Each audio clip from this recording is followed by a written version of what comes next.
What's going on, everybody? Welcome to the Hustling Sideways podcast. I'm Allen Halas. I'm a music writer. And I'm Jim Love, and I'm a keynote and motivational speaker.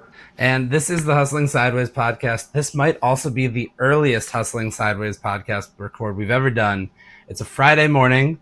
It is a rainy Friday morning. And you know what? Yeah, We decided we're going to talk to you real quick. So, that's right. It's 3 a.m. and it's the middle of the night. Alan and I are really dedicated to this show, so we're up. And but yeah, dude, it's rainy as heck out there. And you know what? That's like a Friday in June, early June, Milwaukee. Like that's bound to happen. But we were spoiled. Let's not forget. The last week, it's been like 75 and beautiful. So we were bound to get one of these at the moment. But yeah, it's a little dense out there. I'm gonna call it that. for sure. When we don't have guests here on the show, we talk about things that were going on with our own side hustles as well. Today, Jim's got a really good one for us. We are talking about how you determine how to set your price and knowing your value and what it's worth and figuring out, of course, we want to all make money from this thing. How do you determine what your price is going to be for something? So, Jim, do Absolutely. you want to kick this one off? I'll do it. Yeah, this is an ongoing investigation for me 10 years into doing this, candidly. So mine's a little bit different because I have a lot of speaker friends, folks who do this full time, and they rely on what they do for, their life. And I'm not like that. Like I can kind of do it, whatever I want in a way. So like I have found myself usually saying yes to a bit less, like as needed. That's just like the way it's gone down. However, I have what I feel is a pretty reasonable rate, like less than what a lot of my friends, would do if they're doing it full time, but also like enough where if I got to drive somewhere and give up my time and, and give something of value, like I think it's important to do that. The most important thing is like you obviously can't be too expensive, like that's fair. You can't price yourself out, but more importantly is you can't Mm-hmm. be too cheap.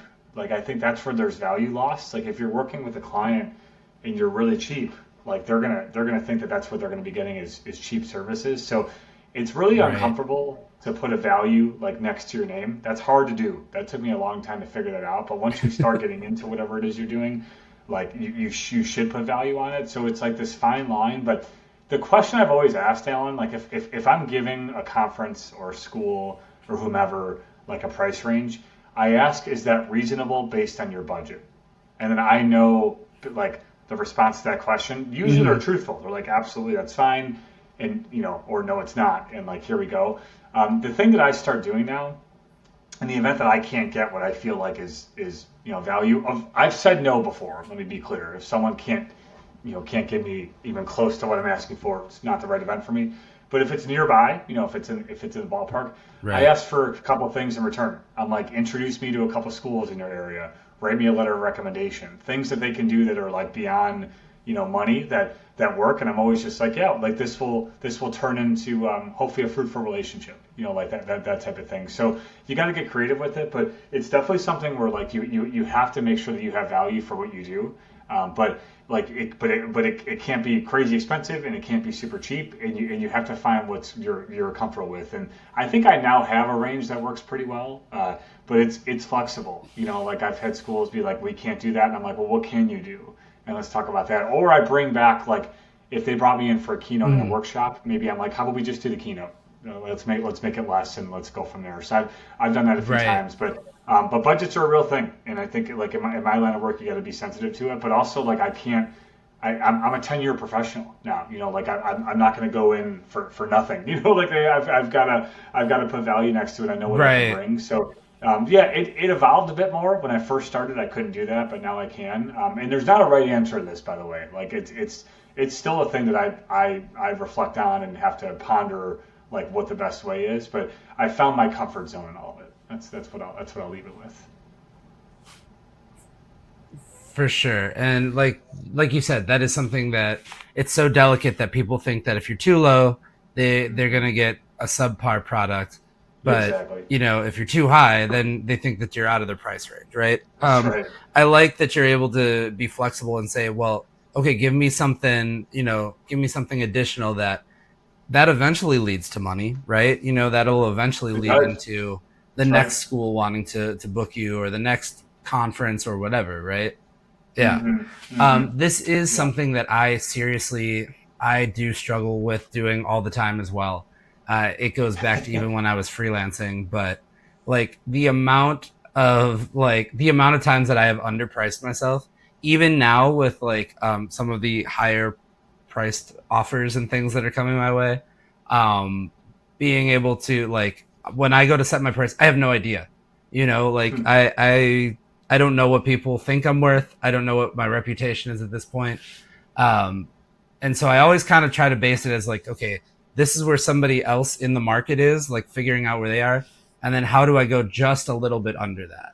Yeah. Because I want to eventually get that business, right? Um, Absolutely. is it maybe losing money long term? Yeah. But does it also, like you said, leads to a relationship as well, or leads to, the That's next opportunity? So there's always value in maybe underpricing yourself, but just don't do it to the point that you are so far down that exactly. you're getting Yeah. no business out of it, right? Yep.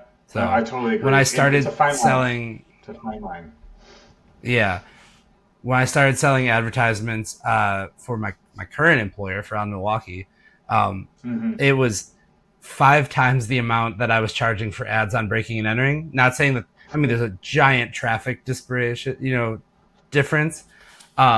But it does make me think about like those early years when I had no idea what I was selling an ad Yeah. for, and I was just trying to get somebody in for like $100 a month to just get some money coming in. So if you're starting from zero, I guess there's nothing to say, like you can't go for it, but at the Yeah. same Yeah. time, you got to know what your time and effort is worth. Exactly. I You know, starting at so ground zero, I sorry. think is like you're good. I think my internet's a little messed up today, so I think I'm lagging, but I think like when you're starting something, you have to get started. It's kind of like you've got to go out and do gigs. I did a Mm-hmm. bunch of free ones when I started, but like people got to notice you, and then you build up a thing. You can say you've had experiences, and experiences lead to doing more. But don't come into something. This is my opinion. I would not come into something brand new and be like, this is what I'm worth, full stop. Like, you have to have negotiation. Like, that like they don't have anything to work it from. Right. You may think you're great, but no one can attest to that yet. So like, you have to build up something. Once you do, then you have ground to walk on and something to back you up. But until then, like find what your value is. But I would go for the experience versus earning money, and it's always been that way for me. Like money is nice to get, of course, but it's not the most important thing. Like I enjoy being with students. I enjoy what I do, and that will follow. And I kind of trust that process will work out, and I just work what I'm trying to get better at what I do, and that's kind of the way it works out. But it was fun that way. I kind of just got to do a bunch of stuff to start off, got experiences, and here we are. For sure. And I did plenty of free things too. Now I am definitely at the point where I think it's a matter of confidence too, right? Like Yeah, it's being yeah, confident, but not being like having ego. Like exactly. if you're confident enough to say, like, I know I'm going to give you a good product, I know I'm going to give you something that's worth your time and worth your Hmm. money, then you Yep. can charge what you think you should charge. And you're never at Hmm. that ego point of saying like, well, you should really love what I'm doing, so I'm going to charge you, 2 times that or 3 times that. So it's just Yeah, a matter of feeling out, I guess, the situation. I don't know if this helps, but I think it does. I think it Like does. it's a matter of feeling Yeah, out situation by situation, case by case.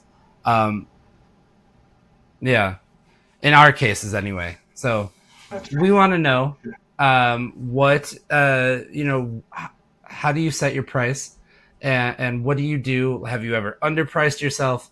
So let us know. And in the meantime, we are the Hustling Sideways podcast, wherever you get your podcasts. You can check us out. We are on all of the social media as well. We're on YouTube, we're on Facebook, we're on TikTok, Instagram, all of the places there as well. So that being said, I kind of forgot how we end these things, Jim. We will see you That's next about time it. here on Hustling Sideways, Yeah. and Keep on hustling.